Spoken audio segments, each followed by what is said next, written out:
Don't make the same mistake I did and drink ayahuasca before you do this. Ayahuasca is an ancient Amazonian psychedelic brew used by indigenous communities for thousands of years. The ayahuasca brew is usually comprised of two plants, chacruna, which contains DMT, and the ayahuasca vine, which contains an MAOI. DMT is usually orally non-active due to the enzymes in the gut. The MAO inhibitor allows the DMT to be absorbed. Ayahuasca usually lasts between 4 to 6 hours. Ayahuasca affects areas of the brain involved in feelings, memories, vision, and consciousness, allowed for amplified introspection and problem solving related to past and current life stresses. Both DMT and ayahuasca can temporarily raise heart rate and increase blood pressure. Most users experience what is often described as a purging, which manifests as potentially intense vomiting and diarrhea. Potentially negative effects include anxiety and fear. It's like dreaming but with your eyes open. Almost 10 years ago, I had my first ayahuasca experience in the jungle in Peru. Man, I was terrified going into this. This was during a time where it was not very popular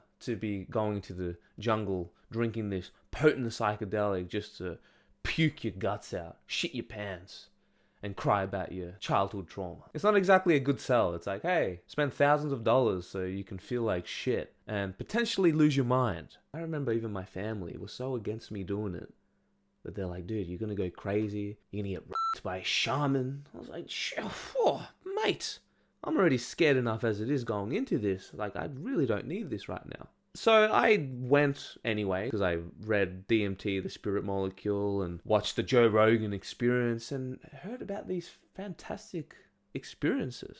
I was like, nah, I gotta try it, like, just for curiosity's sake, but also, I need healing. I'm broken.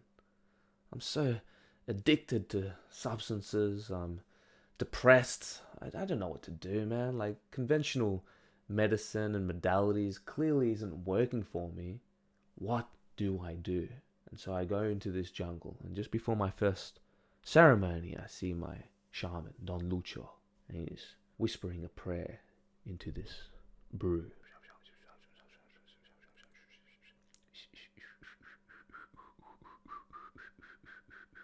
One by one, people go up to the altar on their knees. He takes a look at you. Okay. Third cup for you. Next person goes up, looks at them. Yeah, you need half a cup.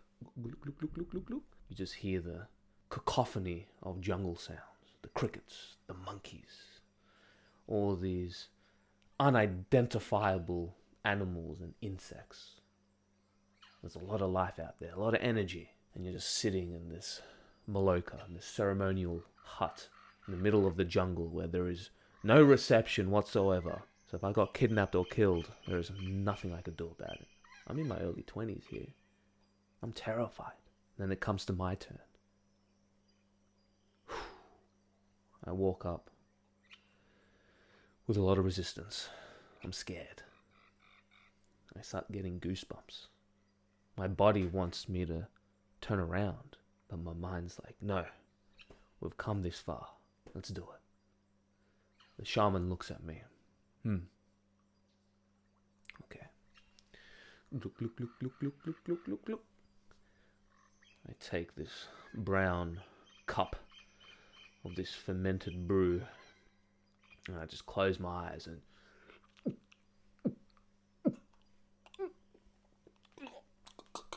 it's a bit goopy, so you gotta. How am I gonna hold this down, man? Oh man! And I walk back to my bed, and I'm just trying to hold this down. Oh man, what the hell? About 20 minutes of just battling with my stomach. The shaman usually starts singing and commences the ceremony 30 minutes after you ingest this ayahuasca brew. And I'm sitting there just trying to fucking hold this thing down, thinking to myself, why did I even come here? What am I doing here? Am I that desperate for healing? I need to fix myself? Well, we're here now, so let's do it. And something weird started to happen. I started to feel a little bit funny. Lines started to show up. Very basic geometric shapes. Then maybe some squares and triangles. Very simple. And then this escalated to more 3D complex shapes. and then fractal hyperspace visions. But it felt like I was going through this luminescent, neon-colored, kaleidoscopic hyperspace tunnel. And I get that a lot of the adjectives that I'm using is very typical and cliche at this point, but it's cliche for a reason. And the thing about ayahuasca is that every ceremony is different, even with not just with each person, but with each individual ceremony. My second ceremony compared to my first, night and day.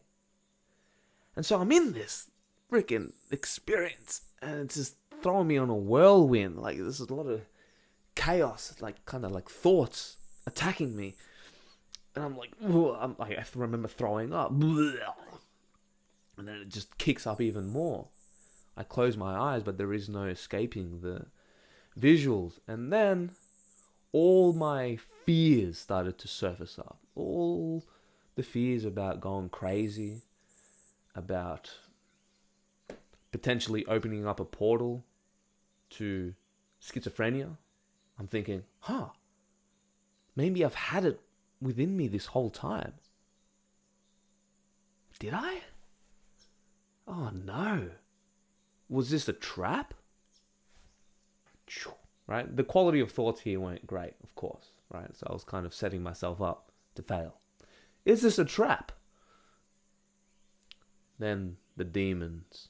And it wasn't like your typical red-horned, pitchforked demons that you see in cartoons, but it was a energetic thing. It was almost like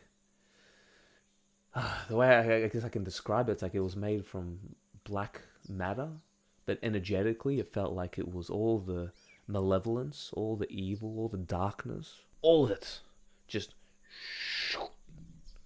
into one being.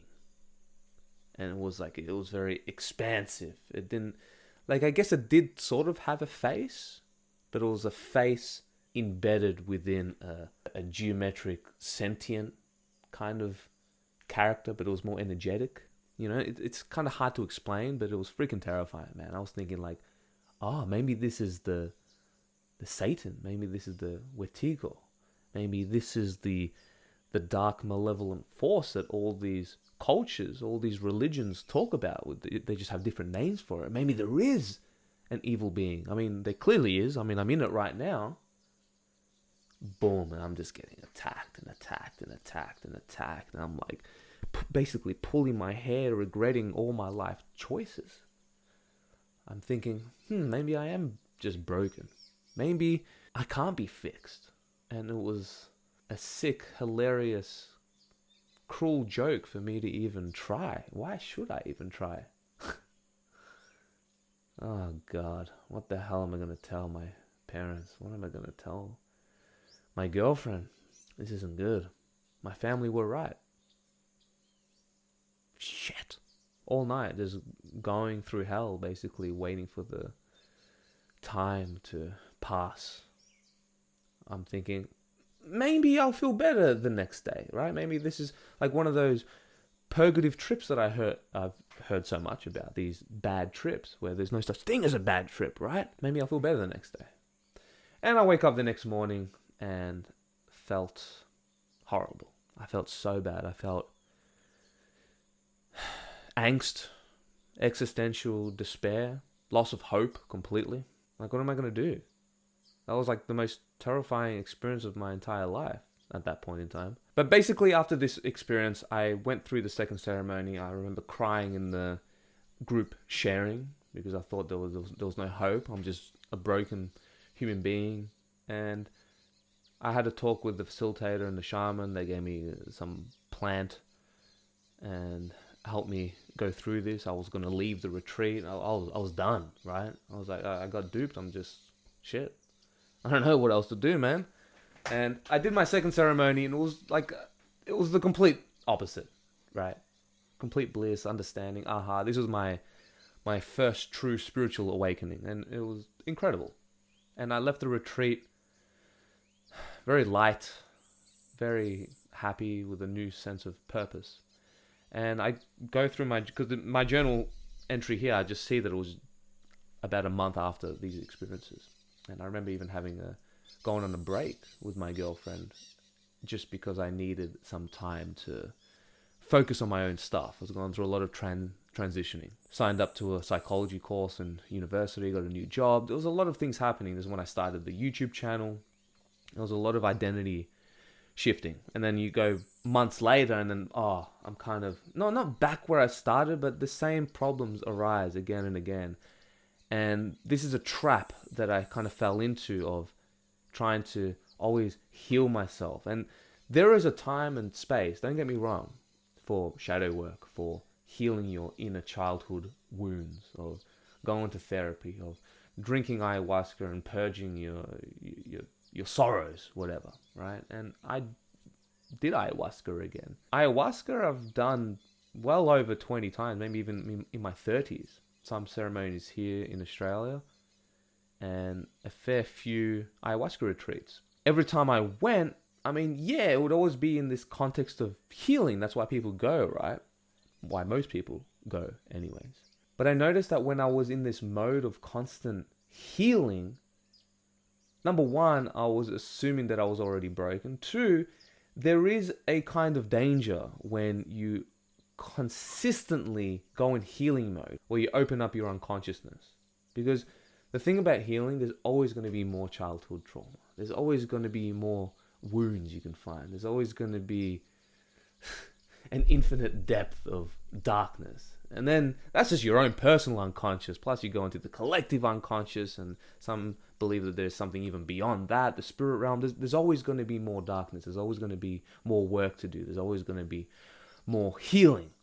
And I noticed after many, many years of doing this over and over again, I was like, it's like the benefits that I'm getting from this are like diminishing returns. The first time it was great because it was like a big slap to the face and kind of brought me to a new path, and I'm forever grateful for that.